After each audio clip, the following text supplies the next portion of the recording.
Types of quadrilateral. Quadrilateral यानी चतुर्भुज के प्रकार। आज हम इस वीडियो में चतुर्भुज से रिलेटेड जितने भी डाउट्स हैं आपके सारा कंप्लीट करेंगे। चतुर्भुज का जो है ना कितने टाइप्स हैं, ठीक है, उसको बहुत सारे बच्चे को जो है ना हिंदी वाले को जो इंग्लिश अगर कहीं बोल दिया जाए रोम्बस का क्या होता है, ट्रेपेजियम का क्या होता है, उसमें डाउट्स होने लगता है कि कौन समलम है, कौन समबाहु है, कौन समानांतर है।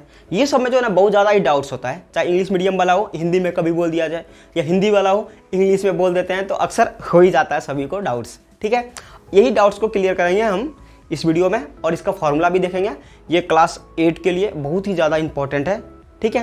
यानी हमने ले लिया है चतुर्भुज के टाइप्स को, ठीक है, और है इसके नीचे दो, वो इसमें नहीं आया तो आगे बताएंगे। कहते हैं चतुर्भुज का अगर बात करें जिसकी 4 भुजाएं हो उसको हम लोग क्या बोलते हैं, चतुर्भुज कहते हैं। अगर हम लोग को कहा जाए कि इसका डेफिनेशन क्या कहेंगे, तो 4 भुजा से घिरे हुए क्षेत्र को चतुर्भुज कहते हैं, ठीक है। जिसमें 4 भुजाएं हो उसको चतुर्भुज कहेंगे, ठीक है। अगर चतुर्भुज का अगर एंगल्स का बात करें, यानी सम ऑफ 4 एंगल्स, मतलब 4 भुजाएं हैं तो 4 कोने होंगे, 4 कोने हैं तो 4 एंगल्स बनेंगे, 4 एंगल है तो उसका कितना डिग्री बनेगा, 360 डिग्री का एंगल बनेगा। समझ गए आप। यानी कि चतुर्भुज के sum of all angle are equal to 360 degree. अब हम लोग पहले बात करते हैं किसका, रेक्टेंगल का, यानी आयत का। आयत के बारे में जो है ना हम पूरे डीपली जान लेते हैं। अगर आयत का अगर हम लोग पिक्चर बनाते हैं, ठीक है, तो ये जो है ना हमारा आयत का शेप है। इस आयत का शेप में जो हमको क्या दिखाई दे रहा है, ये जो शेप है ये 2D शेप है, ठीक है।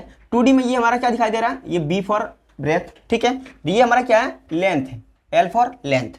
ये L हो गया, ये B हो गया, ठीक है। अगर यहाँ पे पूछा जाएगा कि एरिया क्या होगा इसका, तो एरिया तुम्हारा क्या होगा, जो बॉर्डर से अंदर की जो जगह है उसी को कहेंगे हम लोग एरिया। यानी ये इसका क्या है, साइड है, तो इसके अंदर के एरिया को कहेंगे हम लोग क्या, क्षेत्रफल कहेंगे। अब यहाँ पे क्या रहा है कि इसमें जो है ना अगर पूछा जाएगा कि डायगोनल जो होता है, डायगोनल जिसको हम लोग कहते हैं विकर्ण, यानी इस कोने से यहाँ मिलाने वाली, इस कोने को यहाँ से यहाँ मिलाने वाली, उसी को कहते हैं हम लोग क्या, डायगोनल। यानी एक दूसरे के क्या होता है, इक्वल होता है। समझ गए। और इसमें पूछा क्या जाएगा आपसे कि इसका जो है ना एरिया क्या होगा। एरिया निकालने का जो है ना एक साधारण सा फॉर्मूला क्या होता है, एरिया ऑफ रेक्टेंगल, ठीक है। तो इसका फॉर्मूला क्या होता है, L मल्टीप्लाई B, यानी क्या होता है लंबाई को चौड़ाई के साथ अगर मल्टीप्लाई कर देंगे, लंबाई को चौड़ाई के साथ मल्टीप्लाई कर देंगे, जो आएगा हमारा वही रिजल्ट होगा, यानी इसके अंदर का क्षेत्रफल, ठीक है। अब यहाँ बात कर रहा है क्या, एरिया ऑफ रेक्टेंगल तो आप समझ गए, बट एरिया ऑफ पेरीमीटर क्या होगा। यानी पेरीमीटर को ही कहते हैं हम लोग हिंदी में परिमाप भी कहते हैं और परिमिति भी कहते हैं। तो अगर परिमिति रहे तो घबराना नहीं है, पेरीमीटर को ही परिमिति और परिमाप भी कहते हैं। यानी कि इसका जो भुजा है ना, इस भुजा का जो लेंथ है उसी को हम लोग क्या बोलते हैं, परिमाप बोलते हैं। तो इसका जो फॉर्मूला एक बिल्कुल अच्छा है, क्या है,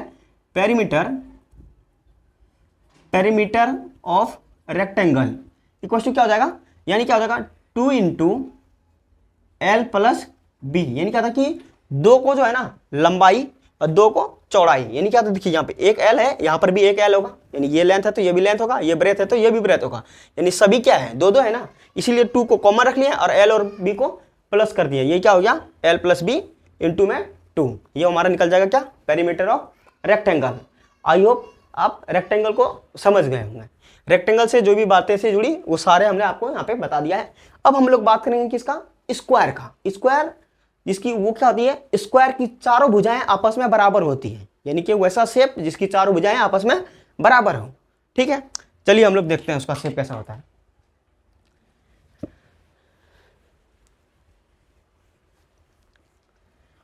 अब ये जो शेप दिख रहा है, आप ये जो शेप देख रहे हैं ये क्या है, ये भुजा है, ये भुजा इस भुजा से बराबर है, ये भुजा, यानी सभी भुजाएं आपस में क्या है, बराबर है। तो सभी भुजाएं जब बराबर होती है तो इसका डायगोनल भी जो है ना आपस में क्या हो जाएगा, बराबर हो जाएगा। डायगोनल अभी आपको बताया था रेक्टेंगल में कि जो इसका विकर्ण होता है, यानी कि 2 कोनों को जोड़ने वाली रेखा, यानी 2 कोनों को बीच में इंटरसेक्ट करने वाली रेखा को हम लोग क्या बोलते हैं, डायगोनल कहते हैं, ठीक है। यानी कौन इसके बीच में जो बना रहा है 90 डिग्री को, यानी कि 90 डिग्री को 2 भागों में मार दिया, 45 में उसी को जो रेखा आता है उसी को हम लोग क्या बोलेंगे, डायगोनल, यानी विकर्ण, ठीक है। जब इसका पूछा जाएगा क्या, कितने डिग्री का एंगल बनाएगा, तो पता है सभी को 90 डिग्री बनेगा, ठीक है। और सभी कोनों का योग क्या होगा, 360 डिग्री होगा, ठीक है। बट इसमें पूछा जाएगा क्या, इसका क्षेत्रफल क्या होगा, क्षेत्रफल यानी एरिया। तो एरिया ऑफ स्क्वायर क्या हो जाएगा, area of square equal to क्या हो जाएगा, यानी जो हमारा ये साइड रहता है ना, ये साइड से भी क्या है, इक्वल है ना, तो क्या लिखेंगे, साइड का स्क्वायर, ठीक है, ये हो जाएगा हमारा क्या, एरिया ऑफ स्क्वायर का फॉर्मूला हो जाएगा। जब भुजा का क्या निकालना है हमको, एरिया निकालना है, सॉरी एरिया निकालना है इसके अंदर का, भुजा नहीं, ठीक है, क्या हो जाएगा, भुजा का स्क्वायर हो जाएगा। अब यहाँ पे पूछा जाएगा हमसे कि इसका जो है ना क्या निकालना है, पेरीमीटर निकालना है। तो पेरीमीटर कैसे निकालेंगे, तो पेरीमीटर निकालने का क्या होता है, जो बॉर्डर होता है ना, बॉर्डर यानी जो उसका भुजाएं जो जुड़ी हुई है, 4 भुजाएं, उसका ही करना है सम। तो सम करने के लिए जो है ना हम लोग करके बता देते हैं, ये 4 है तो ये भी 4, ये भी 4, ये भी 4, यानी सभी को प्लस करेंगे तो क्या हो जाएगा, 16 हो जाएगा। तो इसका फॉर्मूला क्या चीज होता है, तो क्या होता है, पेरीमीटर ऑफ इसका स्क्वायर इज क्या हो जाएगा, 4 इंटू ए। यहाँ पे इसलिए लिखा है, इसको अगर हम लोग ए मान लेते हैं तो ये भी ए होगा, ये भी ए होगा, ये भी ए होगा, यानी 4 इंटू ए के जगह पे आप साइड भी लिख सकते थे, ठीक है। ये हो जाएगा हमारा पेरीमीटर ऑफ स्क्वायर, ठीक है। स्क्वायर से रिलेटेड जितने भी कॉन्सेप्ट थे वो सारा इसमें हम लोग डिस्कस कर दिए। पैरेललोग्राम का क्या होता है, सामने वाली भुजाएं आपस में बराबर होती है। जैसे हम लोग क्या बोलते हैं अभी रेक्टेंगल के बारे में कि जो सामने वाली भुजाएं होती है ना वो बराबर होती है, ठीक है। वैसे ही क्या होता है कि पैरेललोग्राम में भी क्या होता है, चतुर्भुज में, समांतर चतुर्भुज, यानी सामने वाली भुजाएं क्या होती है, बराबर होती है आपस में। चलिए उसका शेप देखते हैं, इसको इरेज करते हैं। ये देखिए, ये जो हमने आकृति बनाई है, ये जो हमारा शेप्स है, इस शेप्स को ही हम लोग क्या बोलेंगे, समांतर चतुर्भुज। देखिए ये भुजाएं के बराबर है, ये भुजा के बराबर है, ठीक है। जब हमारी भुजाएं क्या होता है कि एक दूसरे के बराबर होता है, उसको क्या बोलते हैं हम लोग, समांतर चतुर्भुज बोलते हैं। यानी आकृति इसका क्या होता है कि जैसे होता है ना रेक्टेंगल है, कोई रेक्टेंगल को ऊपर से दबा दिए तो क्या होता है, थोड़ा सा कर्व नहीं हो जाता है, वो शेप हमारा पैरेललोग्राम का, ठीक है। अगर हमसे पूछा जाएगा कोई भी पैरेललोग्राम है तो यहां से क्या हो जाएगा, इसका हाइट होगा, यहां से भी क्या होगा, अगर ये जाएगा तो इसके साथ ये हाइट होगा, ठीक है। ये क्या हो जाएगा, इसके अंदर में क्या चीज बन रहा है, एक रेक्टेंगल का शेप बन रहा है ना, यानी आयत का बन रहा है, ठीक है। आप समझ रहे होंगे। अब देखिए यहाँ क्या होता है, इसके बारे में अगर हमको अच्छे से जानना है तो क्या कह सकते हैं, इसके सामने वाली भुजाएं बराबर होती है, ठीक है। तो इसका पूछेगा कि एरिया कैसे निकालते हैं या इसका पेरीमीटर क्या होगा। तो पेरीमीटर क्या आ जाएगा, देखिए अगर इसका एरिया का बात करें, सबसे पहले हम लोग एरिया का बात करें तो एरिया, यहाँ अगर मानो इसको ए मानते हैं, इसको बी मानते हैं, सी मानते हैं और इसको डी मानते हैं, ठीक है। तो पूछा जाएगा क्या इसका पहले एरिया क्या होगा। एरिया निकालने के लिए क्या करना पड़ेगा, एरिया ऑफ पैरेललोग्राम, ठीक है। एरिया ऑफ पैरेललोग्राम का क्या हो जाएगा, इसको बोल सकते हैं हम लोग क्या, इसका जो बेस है, यानी ये क्या हमारा बेस पार्ट है, बेस, और ये हमारा क्या हो जाएगा, यहां से यहां तक इसका क्या हो जाएगा, हाइट, ठीक है। ये क्या हो जाएगा बेस और ये क्या हो जाएगा हमारा हाइट। तो यहां लिख सकते हैं क्या, बी इंटू एच, यानी बेस इंटू हाइट, यानी आधार गुना ऊंचाई, ठीक है। कब निकालेंगे, एरिया ऑफ पैरेललोग्राम, जब पैरेललोग्राम के अंदर का एरिया निकाला जाएगा तो बेस इंटू हाइट करके निकाल देंगे, ठीक है। अब पूछा जाएगा क्या, perimeter of parallelogram, perimeter of parallelogram, तो ये कैसे निकलेगा, पेरीमीटर ऑफ पैरेललोग्राम कह देगा तो हम लोग रेक्टेंगल का कैसे निकालते थे, यानी ये जो है हमारा लेंथ को ब्रेथ के साथ मल्टीप्लाई करते थे, ठीक है। यहां पर भी हमको क्या दिखाई दे रहा है, 2 लेंथ भी दिखाई दे रहा है और 2 ब्रेथ भी दिखाई दे रहा है ना, तो वही लिख देते हैं हम लोग यहाँ पे 2 into L plus B, 2 into L plus B, ये हो जाएगा हमारा क्या, area of parallelogram. I hope आपको पैरेललोग्राम में के बारे में समझ में आ गया होगा। अगर आ गया है तो इसके नेक्स्ट पार्ट जो है ना, चौथा और पांचवा, यानी रोम्बस और ट्रेपेजियम, उसके बारे में हम लोग चर्चा करते हैं।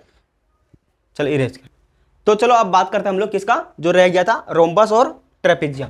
देखो क्या होता है कि रोम्बस का बात करें हम लोग पहले, तो रोम्बस का मतलब क्या, समबाहु चतुर्भुज, ठीक है। मतलब क्या होता है कि इसकी सभी भुजाएं जो है ना क्या होती है, बराबर होती है, ठीक है। अगर हम लोग शेप के बारे में बात करें, अभी हम लोग आयत या रेक्टेंगल के बारे में बात कर रहे थे ना, इन क्या होता है उसकी भुजाएं जो है ना क्या होती है, बराबर होती है। बट क्या होता है, इसका एक डाउट यहाँ पे है, क्या है, इनकी जो इसकी 4 भुजाएं जो है ना आपस में बराबर होती है, बट इसका जो डायगोनल होता है ना, जो डायगोनल होता है, यानी ये डायगोनल, ठीक है, जो डायगोनल एक दूसरे को एक बिंदु पे जो इंटरसेक्ट करती है ना, इस पॉइंट पे इंटरसेक्ट करिए ना, तो यहाँ पे वो क्या करता है, 90 डिग्री का एंगल को जो है ना क्या करता है, बनाता है, ठीक है। कितना डिग्री का एंगल बनाता है, 90 डिग्री का एंगल बनाता है, यही कहलाता है हमारा रोम्बस, ठीक है। रोम्बस का जो है ना यही है कि जिसको हम लोग बोलते हैं क्या, समबाहु त्रिभुज, यानी जिसकी भुजाएं बराबर हो, सम मतलब बराबर, बाहु मतलब भुजा, ठीक है। बट इसका डायगोनल क्या करता है, एक दूसरे को एक पॉइंट पे 90 डिग्री का एंगल बनाता है, ठीक है। अगर इसका जो हम बात करें क्या, इसका पेरीमीटर क्या होगा, या इसका एरिया क्या होगा। ठीक है, तो अगर पेरीमीटर पूछा जाएगा इसका, perimeter of rhombus, R for rhombus, ठीक है, इसीलिए आर फॉर रोम्बस हो गया इक्वल टू क्या हो जाएगा 4 इंटू साइड, यानी क्या हो जाएगा 4 इंटू साइड, यानी इसकी जो भुजाएं हैं, यानी इसका नाम अगर ए, इधर बी, सी और ये डी दे देंगे, यानी इसकी जो भुजाएं हैं इनको जो है ना साइड के साथ मल्टीप्लाई कर देंगे। यानी क्या बोल रहे थे आपको, सभी भुजाएं आपस में क्या होती है, बराबर होती है। जैसे हम लोग बात कर सकते थे स्क्वायर का, वही चीज इसमें रूल फॉलो होता है। ठीक है, ये हो गया पेरीमीटर ऑफ रोम्बस। आप कहेगा क्या रोम्बस तो ये बता दिए, बट इसका जो है एरिया कैसे निकालेंगे, एरिया निकालने का फॉर्मूला क्या चीज होता है, देखिए यहाँ पे एरिया निकालने का फॉर्मूला होता है area of rhombus equal to, area of rhombus equal to क्या हो जाएगा 1/2 यानी हाफ इंटू, ये चीज ध्यान दीजिए, ये जो डायगोनल है हमारा इसको हम लोग बोल सकते हैं D1 और इसको बोल सकते हैं क्या हम लोग D2, तो 1/2 इंटू D1 इंटू D2, ठीक है, D1 इंटू D2। अगर इसको भी ऐसे भी लिख सकते हैं हम लोग 1/2 यानी हाफ D1 इंटू में D2। क्लियर है, ये हो गया हमारा एरिया ऑफ रोम्बस, यानी रोम्बस का जब भी कहेगा हमको एरिया निकालने के लिए तो 1/2 D1 इंटू D2, या हिंदी में हम लोग कह सकते हैं 1/2, और इसको बोल सकते हैं जो इसका जो है ना विकर्ण का गुणनफल, मतलब विकर्ण 1 और विकर्ण 2 का गुणनफल। आई होप रोम्बस के बारे में आप अच्छे से समझ गए होंगे। अब हम लोग बात करेंगे ट्रेपीजियम का, ट्रेपीजियम जिसको बोलते हैं समलंब चतुर्भुज। तो अब बात करते हैं हम लोग ट्रेपीजियम यानी समलंब चतुर्भुज के बारे में। समलंब चतुर्भुज क्या होता है, यानी क्या कहता है कि ये इसकी जो दो भुजाएं जो होती है ना क्या होती है, बराबर होती है, यानी क्या होता है एक दूसरे के समानांतर होती है। क्लियर है, इस भुजा के समानांतर ये है।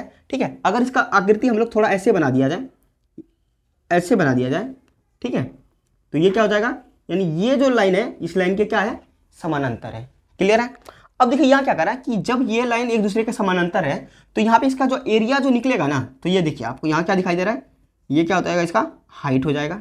ठीक है, यहाँ पे क्या बना रहा है, एक ट्रायंगल्स का निर्माण कर रहा है, और यहाँ पर भी बात करें तो एक ये भी ट्रायंगल्स का निर्माण कर रहा है। ठीक है, और इसके अंदर में क्या चीज़ बन रहा है, हमारे पास रेक्टेंगल का शेप बन रहा है। तो ठीक है, जब हमसे इसका एरिया पूछा जाएगा कि एरिया ऑफ ट्रेपीजियम क्या होगा, तो इसी ध्यान दीजिए, ये अगर हम लोग इसको क्या मानेंगे B1 यानी बेस 1 बेस 2। क्लियर है, B1 B2। ठीक है, तो यहाँ क्या हो जाएगा 1/2, ठीक है, 1/2 इंटू में, ठीक है, जो B1 है, B1 जो है ना हमारा क्या बोल सकते हैं इसको विकर्ण, सॉरी इसको क्या बोलेंगे आधार 1 और आधार 2। ठीक है, यानी लिख सकते हैं क्या B1 प्लस B2, यानी इन दोनों को क्या कर देना हमको प्लस कर देना है, और इंटू में क्या कर देना हमको H for height, height of line, यानी क्या बोल सकते हैं height of line B1 B2 का जो हाइट है हमारा, यानी पैरेलल का जो लाइन हाइट है उसको यहाँ पे हम लोग मल्टीप्लाई कर देंगे, तो ये फॉर्मूला क्या निकल जाएगा, एरिया ऑफ ट्रेपीजियम। ठीक है, आई होप क्वाड्रिलेटरल से रिलेटेड आपका जितना भी डाउट्स होगा सारा इस वीडियो में आपका क्लियर हो गया होगा। अगर कोई डाउट्स अगर आपके पास रह जाता है या कोई क्वेश्चन नहीं बनता है तो आप कमेंट कीजिएगा, और मेरे सोशल मीडिया हैंडल से जुड़ना चाहते हैं तो लिंक डिस्क्रिप्शन में है, जुड़िए। और वीडियो अच्छी लगी हो तो चैनल को सब्सक्राइब कीजिए और अपने दोस्त को शेयर कीजिए।